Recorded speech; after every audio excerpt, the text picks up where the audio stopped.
আলাইকুম এভরিওয়ান। আজকে আমি খুবই সহজ একটা রান্না করে দেখাবো, মাছের ডিম দিয়ে কাঁঠাল বিচির ভাজি। আর একটা টিপসও থাকবে এখানে। সহজ রান্নাটা দেখিয়ে দেবো এই আর কি।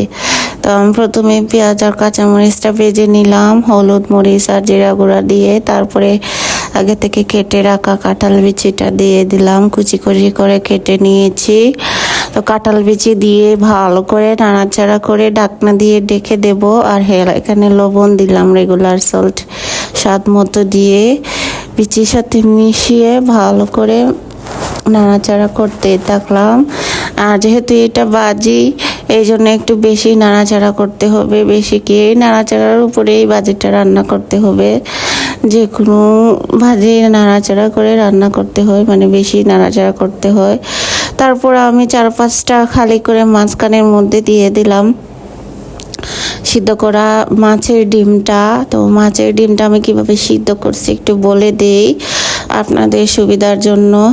তো মাছের ডিমটা আমি সিদ্ধ করার সময় অল্প একটু লবণ হলুদ গুঁড়া দিয়েছি, তারপরে একটু লেবু চিপে দিয়েছি, তারপরে লেবু কুসা সহ সিদ্ধ করে নিলাম যাতে একটা সুন্দর ফ্লেভার আসে।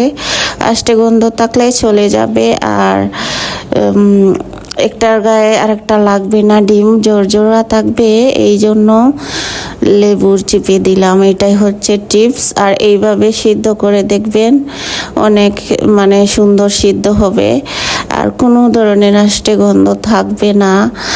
তো এই তো আমি দিয়ে দিলাম এখন ধনিয়া পাতা। রান্না হয়ে গেছে। তো ধনিয়া পাতা দিয়ে আবারও নাড়াচাড়া করে একটু ঢেকে দিলাম মাঝখানে, যাতে ধনিয়া পাতার ফ্লেভারটা তরকারির মধ্যে ফুটে উঠে। তো এই তো আমার রান্না হয়ে গেছে। নাড়াচাড়া করতে করতেই রান্না হয়ে গেছে, কারণ এটা তো ভাজি, তাই নাড়াচাড়া করলাম আর কি একটু বেশি। তো আমি দেখাচ্ছি ক্যামেরার কাছে এনে কীরকম জোড়া হয়েছে এই যে।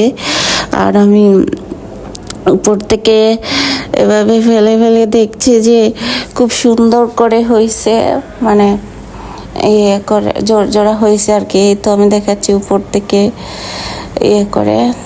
তো হয়ে গেল আমার ভাজিটা। এখন একটা প্লেটে সার্ভ করে নেব, সার্ভ করে দেখাচ্ছি আমার ভাজি ফাইনাল লুকটা। আর এই ভাজিটা অনেক মজা হয়, আপনারা এইভাবে রান্না করে দেখবেন, একেবারে সহজ রান্না। আর এটা কোনো তেমন স্পেশাল আহামরি কিছুই না, আমি তো রেগুলার যা রান্না করছি তাই ভিডিও করে দিলাম আর কি, কারণ অনেক দিন ধরে ভিডিও দিই না। তো সবাই ভালো থাকবেন, আল্লাহ হাফেজ, আসসালামু আলাইকুম।